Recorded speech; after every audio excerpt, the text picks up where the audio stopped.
Bon, bonjour, donc nous sommes toujours au Week-end de Liberté, 8e Week-end de Liberté, nous sommes à Dax et nous sommes là dans le cadre du congrès qui est organisé par, du congrès libéral qui est organisé par le SECRE Frédéric Bastiat. Et je reçois là Monsieur Charles Gave, qui est quelqu'un de tout à fait considérable, que vous connaissez tous, que vous avez lu ou vu déjà, qui est un homme de très grande qualité. Non, pas assez, mais les libéraux, on ne peut pas espérer être vu par beaucoup de monde. Hein.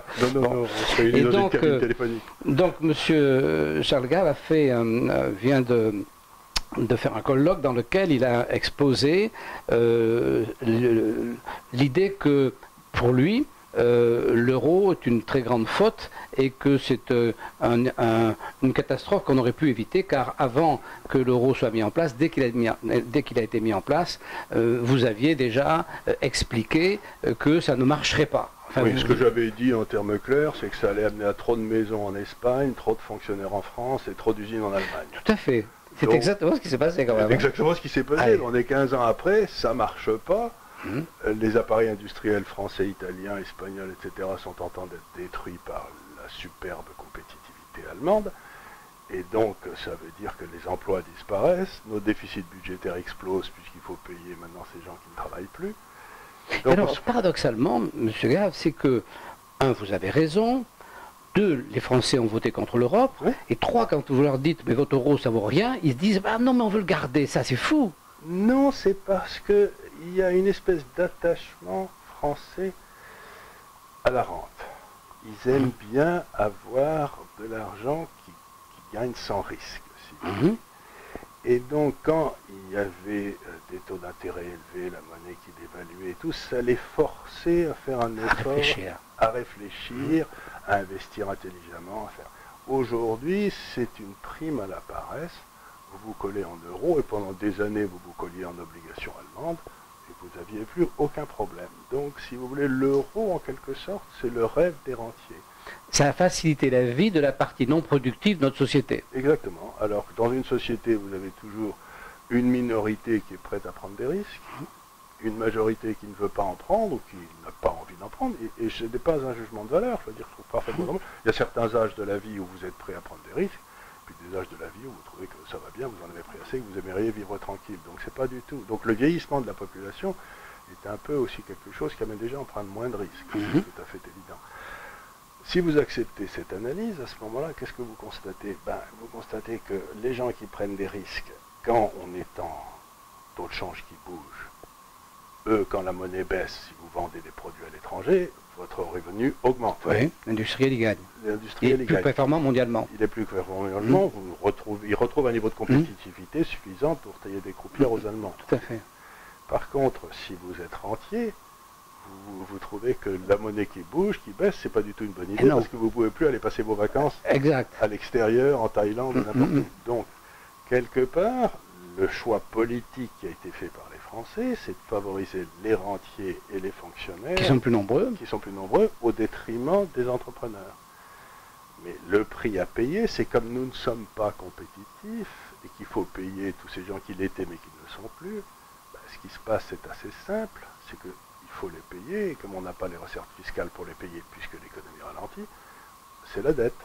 Et donc la dette augmente, et aujourd'hui, si vous voulez, la dette française est en train d'atteindre des niveaux où on peut légitimement se poser la question, qu'est-ce qui va se passer? Alors, pour éviter que le système ne saute, la Banque Centrale Européenne, sous la présidence de M. Draghi, a décidé de mettre les taux d'intérêt à 0.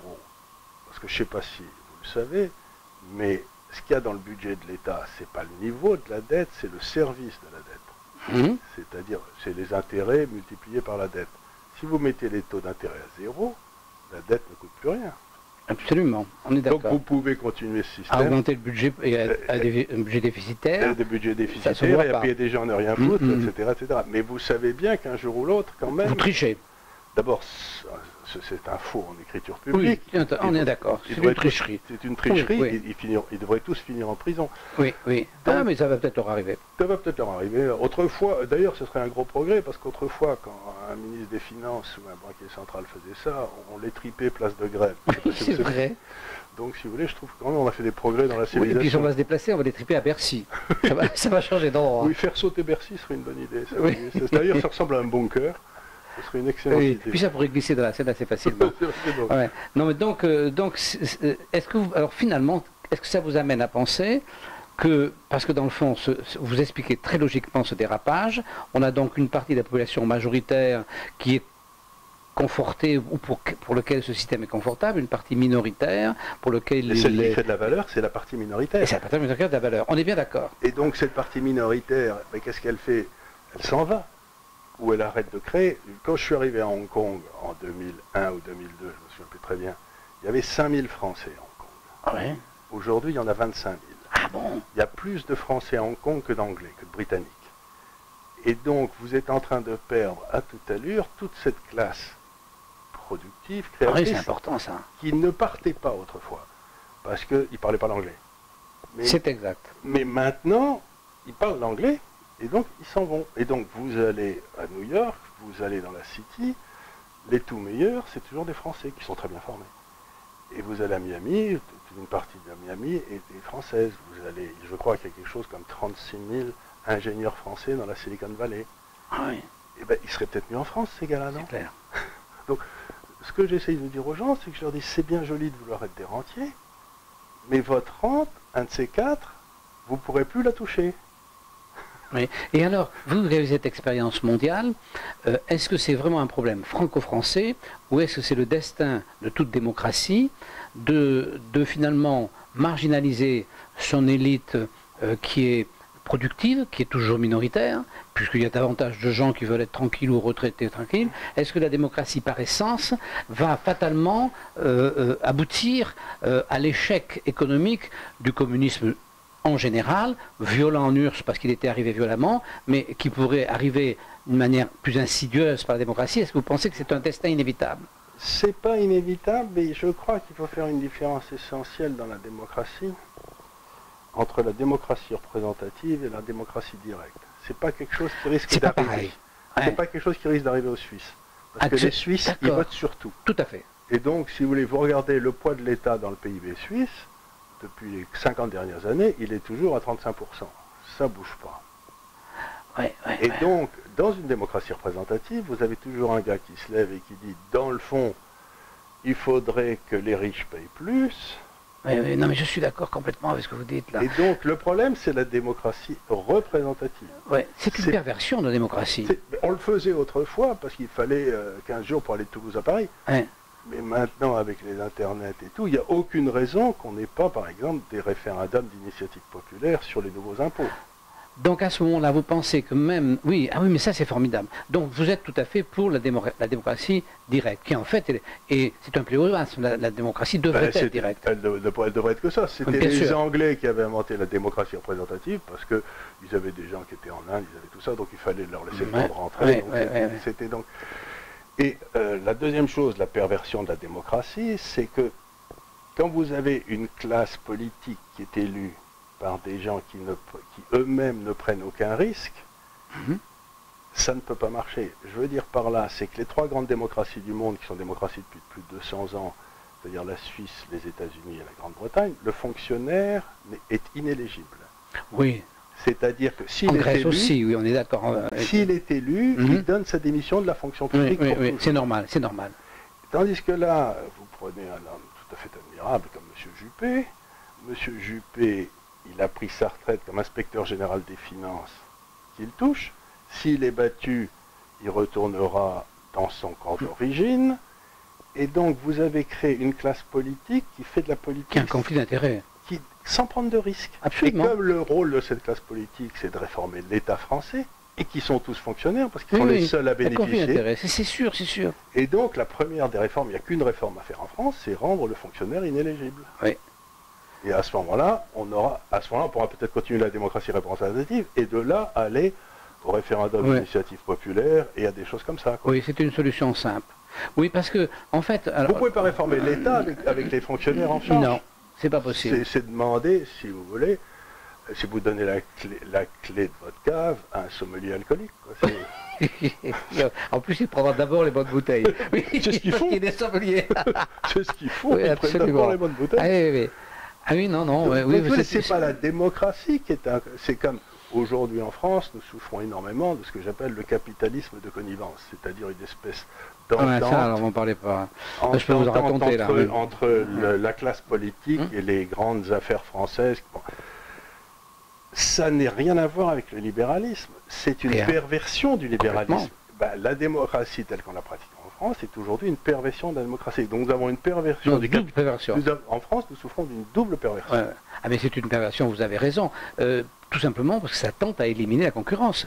Alors donc la concurrence, c'est le b.a.-ba du libéralisme. Enfin, mais c'est terrible que des choses aussi simples. Je ne comprends pas que des choses aussi simples, parce que vous portez quand même quelque chose d'extrêmement clair. Hein, mais on arrive. Pourquoi ça, on peut pas, dans le public, on n'est pas entendu quand on dit ça. Mais je peux vous expliquer pourquoi, si vous voulez. Le Figaro touche 18 millions de subventions d'euros par an. Oui. Le Monde touche 18 millions. Je crois Libération en touche 12. Le Point en touche 12. Oui, ils sont dépendants.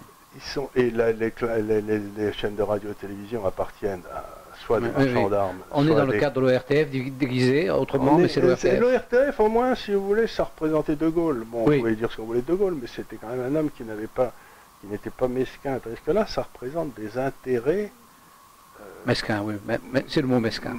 Mesquin et mercantile, presque. Donc on a un vrai problème aujourd'hui, c'est que les relais d'opinion... Cupide même. Cupide, voilà. Cupide. Parce que ce qu'ils cherchent à faire, c'est gagner de l'argent sans prendre de risques. Oui, c'est ça, c'est cupide, c'est le mot, oui, on est d'accord. C'est quasiment du vol, quoi. Il faut dire les choses telles qu'elles sont. Donc, vraiment, on a un gros problème en France, c'est que, comme me le disait un de mes amis, qui en faisait partie, qui n'en faisait plus, il n'y a que deux sortes de journalistes en France, les honnêtes qui sont au chômage et les autres. Oui. Donc, si vous voulez, ils ont cette espèce de gangrène des deux... Oui, ces deux éléments, bien sûr. Ces deux éléments gangrènent aussi l'information telle qu'elle circule. Et donc, le peuple n'a plus accès à une information...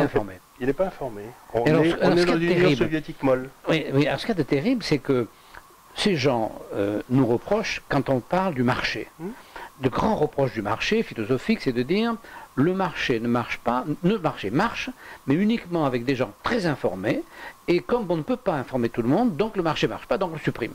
C'est ça la théorie du keynésisme. Oui, c'est ça, c'est de dire qu'il y a des gens plus intelligents. Oui. On l'a vu avec l'Union soviétique, on l'a vu avec l'Angleterre pendant les années keynésiennes. Et alors, en fait, ils font exactement la même chose, la démocratie demande effectivement une information. Sans information, il n'y a pas de démocratie, comme effectivement il n'y a pas de marché sans information. Et il y a une rétention d'informations, ou en tout cas une falsification d'informations. Une falsification. Une falsification d'informations. Et donc, effectivement, oui, mais c'est grave, hein. C'est grave pour nos enfants, et c'est grave même parce que ça met notre vie en jeu, ça peut mal finir. D'abord, ça peut mal finir, et puis ça nous amène... Si on fait l'analyse que, dans le fond, la France est une nation qui a été colonisée par un État, cet État est un peu centralisé à Paris et que c'est tout fait pour... Aujourd'hui, je crois, j'ai lu quelque part un article, que les grandes écoles, Polytechnique, l'ENA, etc., sortent à peu près 50 jardins d'enfants à Paris. C'est-à-dire que quand vous et moi étions jeunes, et surtout moi d'ailleurs, il y avait des gens qui arrivaient de Rodez, de Clermont-Ferrand, qui passaient par Normal Sup, qui étaient des gars. Aujourd'hui, il y a une espèce d'endogamie qui se crée, des gars qui savent manipuler ce système économique et ce système politique, et qui passent ça de façon héréditaire. Carrément, oui, je suis d'accord, complètement. Et donc, c'est quand même un sujet très grave. Ouais. Et quelque part, le président de la République actuelle en est une illustration parfaite. Oui, complètement. Donc, quelque part, on est en train de prétendre que nous sommes en démocratie, de prétendre que nous sommes en libéralisme, alors que nous sommes ni dans l'un ni dans l'autre. Ah oui, et on nous dit qu'on est trop libéraux et qu'il faut... Il ne faut pas rigoler. Oui, c'est ça. 57% du PIB, il ne faut pas rigoler. L'État qui fait 57% du PIB, c'est pas sérieux. Oui, c'est une situation, effectivement... C'est une situation qui est grave parce que, comme dans les évangiles, si vous voulez, c'est un péché contre l'esprit. C'est un péché contre l'esprit de ce qui a fait le succès, c'est-à-dire le capitalisme, et l'esprit de la démocratie qui est dans le fond de permettre de virer les élites incompétentes. C'est un péché contre l'universel, je suis d'accord. C'est un péché contre l'esprit, c'est un péché Ah, vraiment. voilà, C'est fondé sur le mensonge. Ouais. Et si ça ne se dénoue pas à l'intérieur, ça se dénouera par fatalement une invasion. Ça ne peut pas être autrement. C'est ce qui s'est passé pour les Romains. Parce qu'on est quand même dans notre... Il faut prendre conscience qu'on est dans un territoire privilégié. On est dans un pays qui est beau, où on cultive la terre facilement, où il y a de l'eau, enfin où il y a tout ce qu'il faut. Et il y a des millions et des millions de gens qui sont dans des endroits où il n'y a pas ce qu'il faut. Bon. Donc dans ce pays où il y a tout ce qu'il faut, si on se détruit, si on se désagrège à l'intérieur, bah, évidemment il va venir dans l'espace. C'est inévitable. Et ce qui viendra, c'est des mauvaises idées aussi, si vous voulez, c'est des idées qui ne sont pas les nôtres. Enfin, des mauvaises idées, c'est des idées qui ne sont pas compatibles avec notre civilisation, par exemple. Donc, en effet, c'est un petit peu inquiétant. Oui. Mais ce que j'essaie de dire aux gens, c'est qu'il n'y a pas de solution collective, il n'y a de solution qu'individuelle, que chacun d'entre eux prenne conscience de ce qui est en train de se passer, et essaye de faire dans son trou à lui, d'essayer de faire comprendre. Oui. Vous expliquez très clairement ce combat qui a toujours existé, qui est entre la croyance et la raison. Oui. La France a été la raison, elle a représenté la raison à un certain moment, et aujourd'hui elle s'égare dans des croyances, et vous amenez la raison. Mais la raison, c'est compliqué. La croyance, c'est plus facile. C'est très impopulaire. Eh oui, oui. Monsieur Gave, merci beaucoup d'être venu. Et puis nous disons à nos amis de regarder l'intervention qui vous est tout à fait passionnante. Au revoir.